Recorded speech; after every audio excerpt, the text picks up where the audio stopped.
43회 TAT 2급 결산 손풀이 진행하겠습니다. 자, 1번부터 한번 가볼게요. 1번 유동성 대체네요. 자, 장기 차입금 내역이 있어요. 자, 장기 차입금은 돈을 빌릴 당시에 1년이 넘어가는 조건으로 상환 기간이 1년이 넘어가는 조건으로 이제 돈을 빌려온 거죠. 그래서 돈을 빌릴 당시의 시점에 대한 회계처리 생각해 보면은 빌려 왔을 때 차변에 현금 혹은 뭐 보통 예금이 될 수도 있어요. 자, 그러고 대변에 장기 차입금 이렇게 될 거고, 결산이 됐을 때 상환 기간이 1년 이내로 인식되게 되면, 즉 12월 31일이 됐는데 내년에 돈을 갚아야 돼요. 그러면 장기 차입금은 비유동 부채거든요. 비유동이라는 거는 상환 기간이 1년이 넘게 남았다는 얘기인데, 이거를 상환 기간이 1년 이내로 들어오게 되면은 갚을 날짜가 얼마 안 남았습니다 라고 재무제표에 인식을 해주셔야 돼요. 그래서 차변에 장기 차입금 비유동 부채 감소로 차변으로 없애주시고요. 대변에 유동성 장기 부채라는 계정으로 유동 부채로 바꿔주셔야 돼요. 흔히 이제 유동성 대체를 한다라고 그러거든요. 이거를 죄송합니다. 자, 아침이라 자꾸 말이 꼬이는데 다시 비유동 부채를 감소시키시고 유동 부채를 늘려서 비유동 부채를 유동 부채로 바꿔준다. 그래서 이걸 이제 말 정리하면은 유동성 대체라 그래요.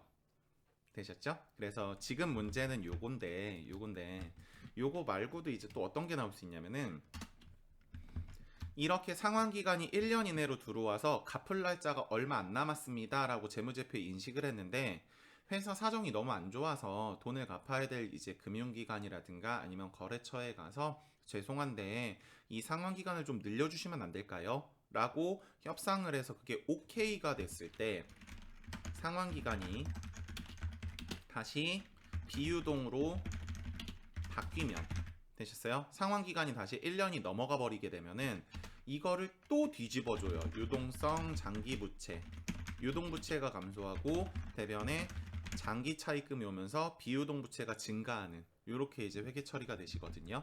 그래서 장기 차입금이 없어질 수도 있고, 한쪽으로만 기억하시면 안 된다는 얘기예요.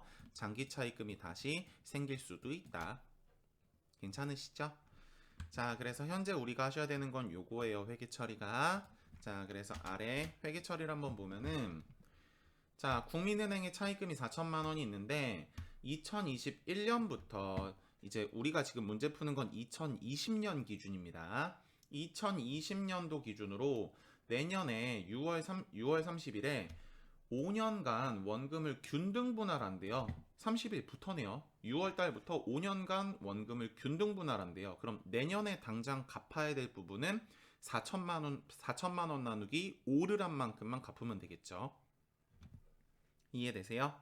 5년 동안 나눠서 갚는다 그랬으니까 쉽게 4천만 원이니까 2021년에 800, 22년에 800 이런 식으로 갚을 거니까. 됐죠? 그러면은 현재 시점에서 1년 안쪽으로 들어오시는 거는 21년도에 지급할 800만 원밖에 없네요. 그래서 첫 번째 거 차변에 장기 차입금 국민은행 800만 원, 대변에 유동성 장기 부채 국민은행 800만 원을 잡으셔야 되고요.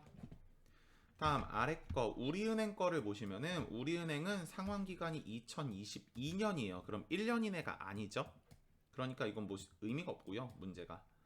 다음 세 번째 신한은행의 차입금 3천만 원 있는데 만기가 2021년이네요. 그리고 만기일에 원금을 전부 상환한대요. 그러니까 3천만 원 전부 다 갚을 날짜가 1년 이내로 들어왔네요.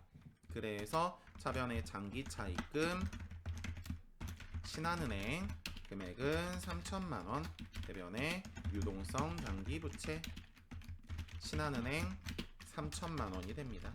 그래서 1번 문제가 요거고요.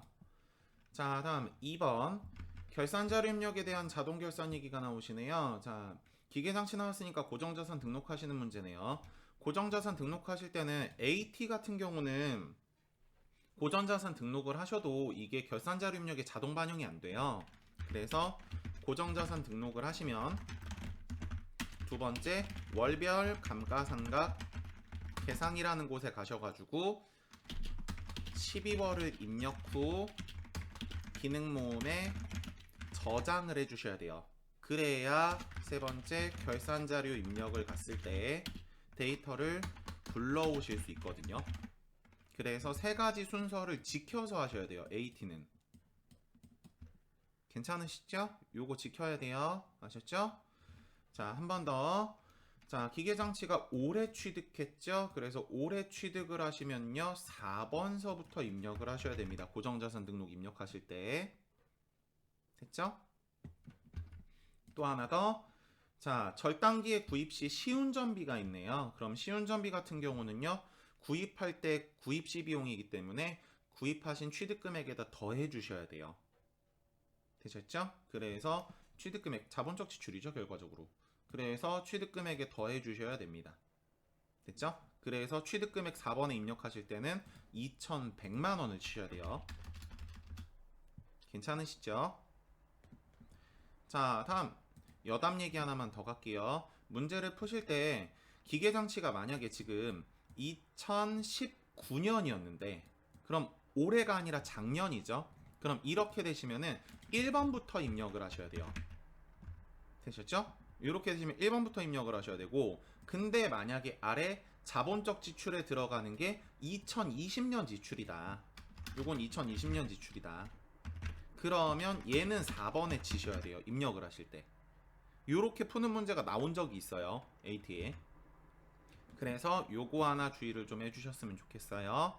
다시 기계장치 구입한 게 올해가 아니라 이전이었으면은 기계장치의 취득금액은 1번인데 자본적 지출이 올해 발생을 하시게 되면요 그 자본적 지출은 4번에 넣으셔야 돼요. 되셨죠? 제가 오프라인 수업할 때도 학생들한테 요번에 요거 강조를 되게 많이 했었거든요. 나중에 나올 때 틀리지 말라고. 그래서 요렇게 이제 입력하신 얘기가 있습니다. 됐죠?